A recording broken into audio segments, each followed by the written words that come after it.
where sports is the base, life and fun are the results. This is The Brian Snow Show.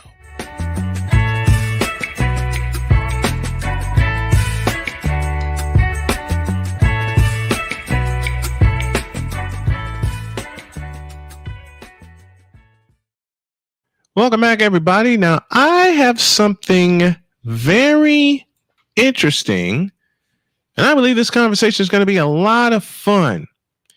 See, sometimes being a grown-up just don't fit well in life, and you want to be a kid and just smile and laugh all over the place, but then life decides to give you a kick in the rear end, especially when you are a couple and you're going through a few things. Now, the question is, how do you get back to each other and navigate along this road of life? And when I tell you about my next guest, they do it ... without marriage counseling. I said, what? Let's find out. Here are Meredith and Craig, and they join me right now. Good afternoon, folks. How are you? Great. How are you? Fantastic. How are you? Now, Craig, I love you already.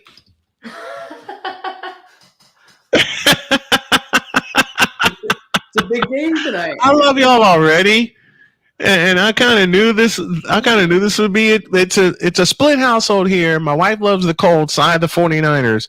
She teases me every time there's a Niners game on, but it's you guys. I read about it, and it's so much fun that you want to bring the fun and the joy back to marriages, and you do it without marriage counseling. How did that get started? It's a long story. We'll shorten it right up. But the story started with us in our corporate jobs. We were just living the standard corporate life, living the corporate dream. And sort of out of nowhere, our company decided they were going to close our office and move us across the country. So that gave us an opportunity to not do that. Mm-hmm. We left the corporate world. We started a real estate investing business that we fell flat on our face and we hated.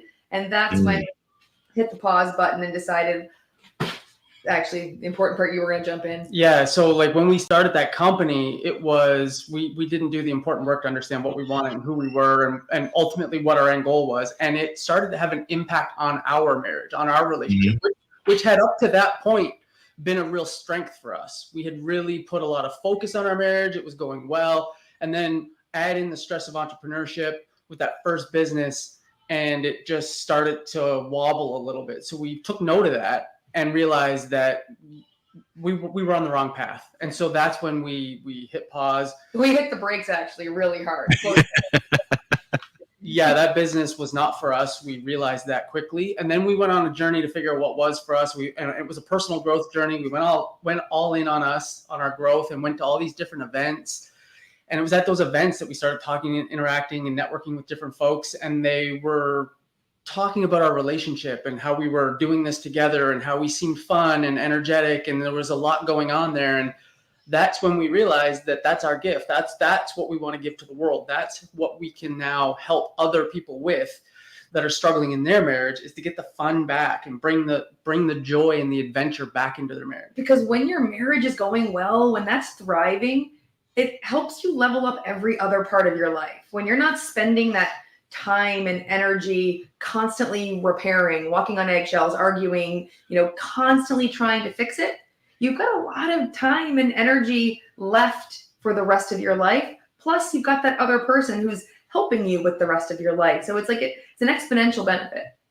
One of the things that my wife taught me after my cancer surgery was communication, because after I came out of surgery, I will say this out loud, I hid in a shell for a long, long time, because anyone that gets that diagnosis, everything comes to a screeching halt. Yeah. And it was actually to the point where my wife was told to be prepared to bury me.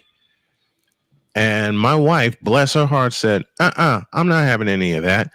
I was in pure unadulterated shock, because it was cancer that took both my parents. Prostate cancer took my dad, and eventually it was colon cancer that took my mom. So I didn't know how to deal with it. My wife jumped right in, started doing all kinds of research, Geeks Unite, and I love it, to help get everything back on track. It's been a struggle some days, and I got to admit that it's been a struggle some days. But one thing she said to me that turned the light back on, when she said, "I feel like at times you've given up." That did it. And it's been a fight, because a big part of me wants to run away and hide, but I can't. I got a family here, and you also bottle up your emotions because you've been told, okay, now you got through it, you can just go back to work, and your body's going, wait a minute, I've had 5 organs taken out of my body. I can't get back. I can't get back to it yet. And I can honestly tell you, were it not for Jody and her incredible sense of humor and her incredible faith, I wouldn't be sitting here. Period. I just wouldn't be sitting here. So it seems like we both have had some tough roads to navigate. Go ahead. Yeah, I mean, that's an incredible story. Thanks for sharing that with us, Brian. That's powerful. And for your wife to step up like that for you while you were reeling, it builds a lot of trust in your relationship, for sure. It builds a lot of connection and intimacy. And to your point around communication, it can be tough when you're trying to process all of those emotions. Like you're dealing with, your own mortality, the impact of that on your family. You're dealing with the emotions from your parents. Like there's a lot going on there. So for you to process all of that and then be trying to articulate that's a lot. However, just the act of trying to communicate that with Jody, like with your wife, sharing that burden, letting her in, one of our very strong principles is let them in. Yeah. Because every time there's something going on inside of you, whether as an entrepreneur you feel like you're failing, or as a spouse, whatever's going on inside of you that's got whatever it is, good, bad, ugly, whatever, if you don't share that with them, then you put a brick in the wall between you. Maybe not on purpose, but just the act of not sharing it puts the brick there. And the more bricks you put, the more distance between you. And the fact that if you don't put it out there, we're meaning-making machines. So we will tell ourselves stories. So if Jody doesn't know why you're holding it in, why you don't want to be vulnerable, she's likely making up a story in her head that's way worse than the actual story. What did I do wrong? What's wrong with me? Like it's that type of story that then infiltrates the other person's mind. So yeah, it's powerful. And I try my best not to do that on purpose. But as you guys just articulated, it's just so much to process at once, especially in a 3-year span. I've gone through blood clots in both lungs, stage 4 pancreatic cancer, kidney failure, and a toe amputation. And I lost my mom 3 years ago. And with men especially, it's so hard to open up and articulate what you are feeling. But I have the greatest woman in the world, and sometimes my body goes, why don't you just tell her how you are feeling? Yeah. And then the feeling of fear creeps in, because you think you when you do let them in, you also start to think, man, what are they going to think of me if I let this out? But if you don't let this out, it's going to weigh on you. And then, like you guys just described, that wall gets higher and higher and thicker between you. 100%. Yeah, you hit it. So it's so right. Like as men, we struggle with, like, I think everybody to a degree, but I think men a little bit generally more struggle with opening up and getting vulnerable. To your point, fear of judgment. Like I'm supposed to be the strong one. I'm supposed to be the one that shoulders the load, and I'm the shoulder for her to cry on and be there for her. And it feels like I'm weaker if I let out my feelings and what's bothering me. And really what I've learned over the last few years is that it's actually a huge strength. It's actually, that's where you really, really build an emotional bond is by doing it. And it's actually the exact opposite of weakness, right? It Yeah. takes a lot of courage to be able to share that stuff that you're afraid of. It being vulnerable is super duper scary, especially for men for sure, but it's scary for me too. And it takes a lot of courage to share the stuff that comes up. Like we were on a hike one day and he was, heading quickly down the mountain. I felt like he was leaving me behind. I was getting really pissed.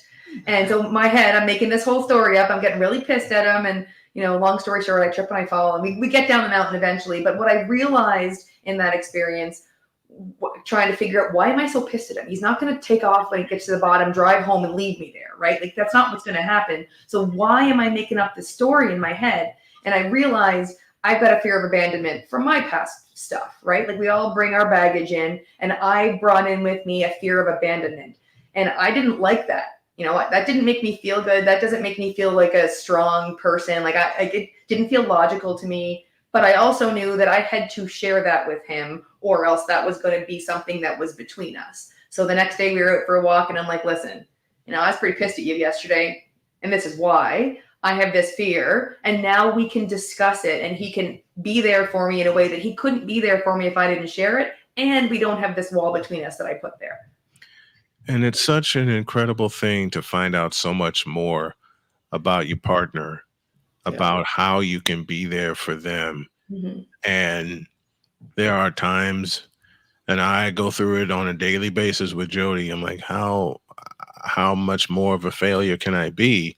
But then I realize I'm not. Mm-hmm. I have to tell myself that on a daily basis, because as we just talked about a moment ago, as men, it's so much harder for us to think otherwise because we have been conditioned by society. It's something I talk about a lot.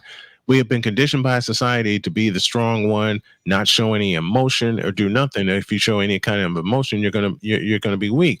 The hell with that. I'm slowly coming out of my shell, and I do say slowly because I still have a lot more work to do. But the most encouraging thing is that Jody and I talked yesterday, and we talked this morning. She just looked at me and says, "Look, I'm not going anywhere. Okay, we're gonna figure this out. We're gonna get back. We're gonna get back to any and everything that we want to do." And with that being said, when I looked at your website, you said without marriage counseling. Those are 3 huge words. Start talking. Let me hear about this, please.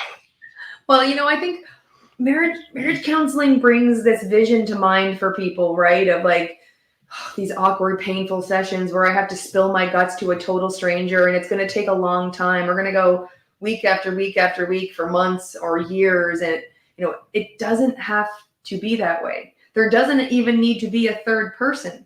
To the point that we've just been talking about, the point is for you to talk to each other. The point is to have the frameworks to have those conversations so that you're productive. But the point is to share with each other. And so we believe that you don't need a third person. Here's the structure. Here's how to have one of those conversations. Here's a step-by-step, play-by-play, almost fill-in-the-blank template so that you can have an intimate conversation with your spouse where you're sharing this scary stuff, but you're both on the same page doing it together. And when you can do that, when you can break through some of those fears because you've got the playbook to do it, you're both playing from the same set of rules, then you can have those conversations, go through these exercises that are going to build the trust, give you the skills to communicate, and most importantly, have some freaking fun together.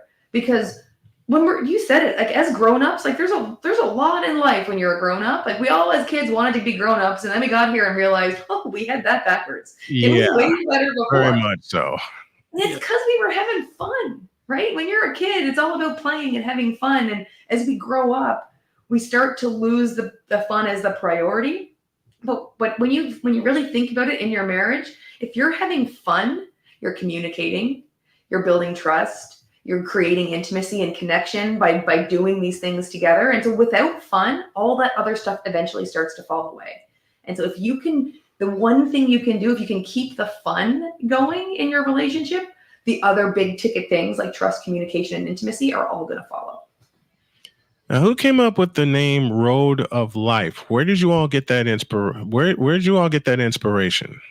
So it was early on when we were going through this process of what is it that we're going to do outside of our corporate lives. And we were on a road trip, and I think we were in Virginia, if I'm not mistaken. And I had an epiphany in the shower. It was just like, you do your best thinking in the shower. I was in the shower. Yeah, you do. Yeah. And we were on this road trip, and it seemed to make sense, the analogy of a road trip and your kind of journey through life, and how it's bumps and bruises and weather and traffic and things come up, but it's all about the journey, and it's all about who you take the journey with.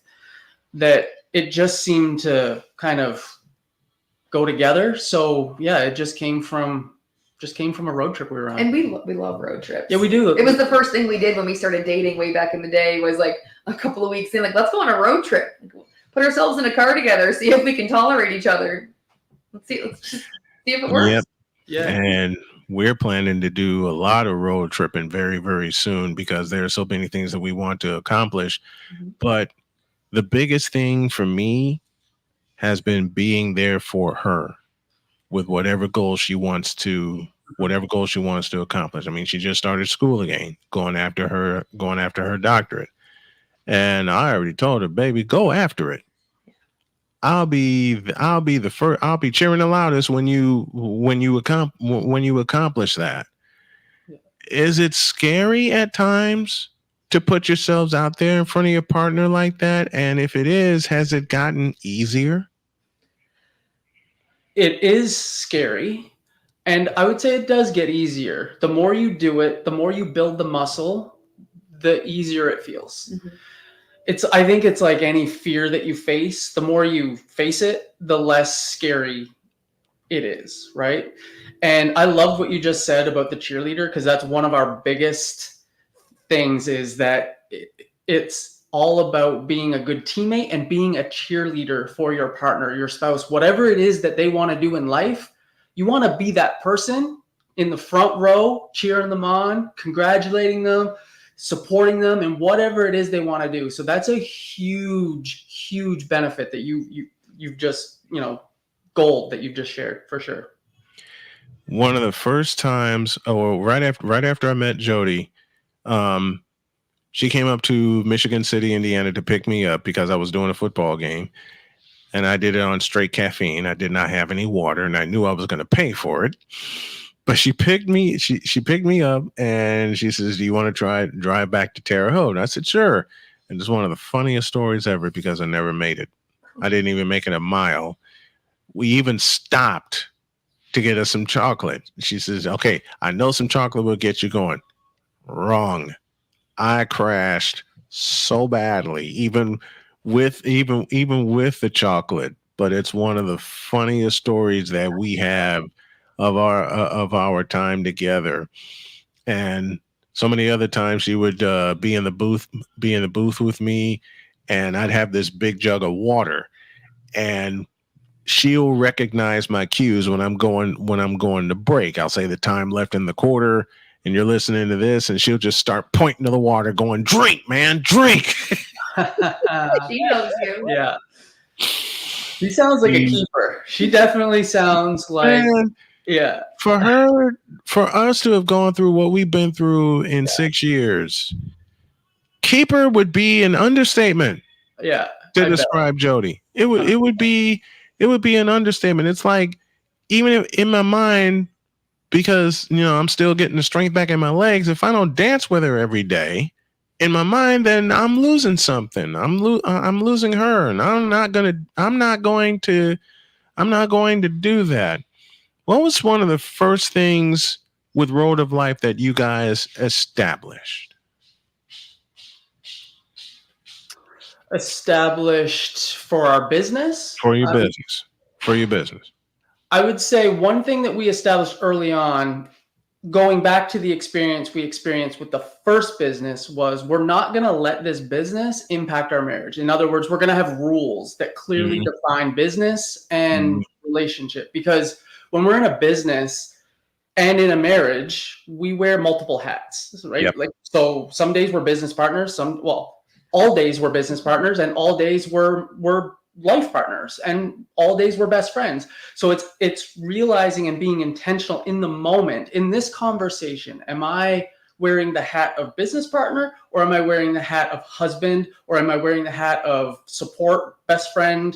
Like, we set some rules for ourselves, very clearly defining what was business and what was personal.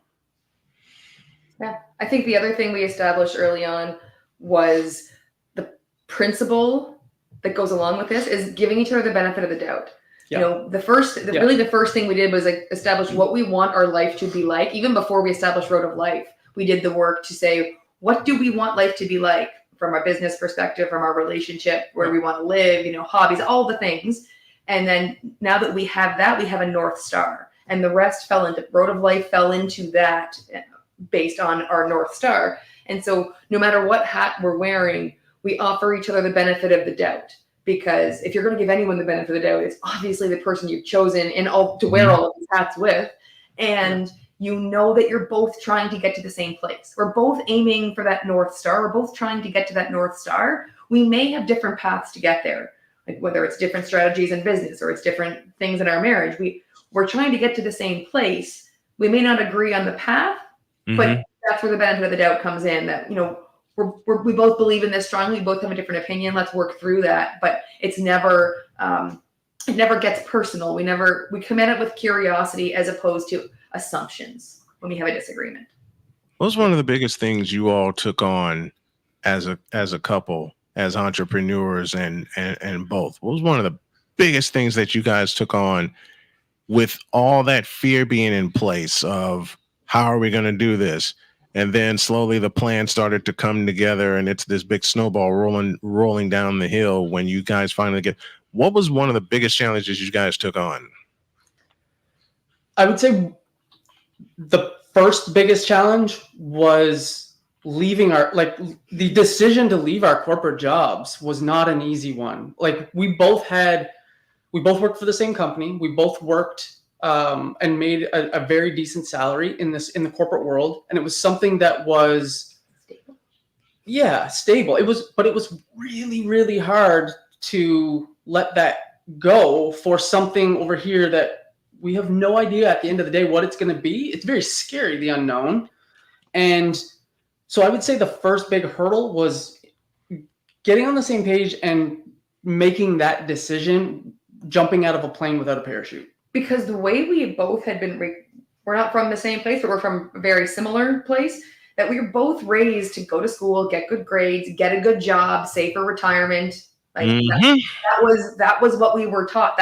And so these corporate jobs that we found ourselves in were like the holy grail, according to our parents and the people we knew. Yep. And so when we made the decision to leave that holy grail land and literally had zero plan for what we were going to do after that, we just knew, it just felt right in our gut. This is the right decision. We'll figure it out. We'll trust that the road will appear as we start taking steps. People thought we were crazy. Yeah. We weren't sure we weren't crazy, but it felt like the right thing. And so overcoming that fear and making that decision despite not having a plan. I think that was the first big challenge. And the second biggest challenge is when you go into business, you realize that, sure, it's about business, but your business is only going to go as far as the individual running the business. And so it was really about understanding the limitations that we've created for ourselves over the years up here in our mindset, and unlearning some very unproductive things that we had learned, through society and through, school and whatever, growing up, that don't serve us anymore. These stories that we tell ourselves. So one of our biggest challenges was weeding out all of that garbage that we had put in there and replanting some very fertile and good seeds and thoughts and beliefs. It's so true, because Jody and I talk about that all of the time, weeding out the bad thoughts that were implanted and ingrained in you as a youth growing up. And now you grow up and you're thinking, wait a minute, what the hell is this? This didn't work. We got to find something else that works. One of the things that Jody got me tuned into and turned on to was unconventional living in terms of like the kind of house or whatever. Hell, got plans of getting an RV and traveling the country and just seeing the entire world. We'll find a couple of jobs that'll take us that we can do on the road, but we want to see some places. When she first expressed that, I had to wrap my head around it. Fortunately, it only took me a couple of minutes, and I'm like, yeah, we can definitely do that. And especially after the battle with cancer, she gave me the idea of wanting to see every stadium in the country. That's where this comes in, because I created this, and I called it the Snowman Stadium Tour. Had to put it on pause for a while in terms of raising the money, because the twofold purpose that I have with it now is not only to help my family, but to talk to cancer patients, just to make a contribution with that. Because now that I'm a part of the community, and I feel like I was since my dad died, I want to do something. I want to do something with that, and I also want to keep that smile on my wife's face, because it's just so breathtaking to me that that for her just being there, when your person, and she's the one that turned me on to that term, and it's so true. When your person is right there in your corner, you feel invincible, that you can conquer anything. Yeah. Which means you can, right? If you feel like you can, then you can. Absolutely. Meredith and Craig joining me here on the Brian Snow Show this afternoon on the road to life. And right now, my road somehow, some way, is going to bring me to Santa Clara so I can see a 49ers game in person and have my wife by my side while doing it. You guys were such a delight. Thank you so much. Y'all want to learn more? Go to roadoflife.com. That's ROADOFLIFE.com. And these two can teach you a lot more than I can, but they have a very, very wonderful concept, and it's in motion. Get on the road to life, folks. Thank you guys so much. I appreciate you. Thank you. Thank you. It's a pleasure. And they're 49er fans. Bang, bang, Niner gang.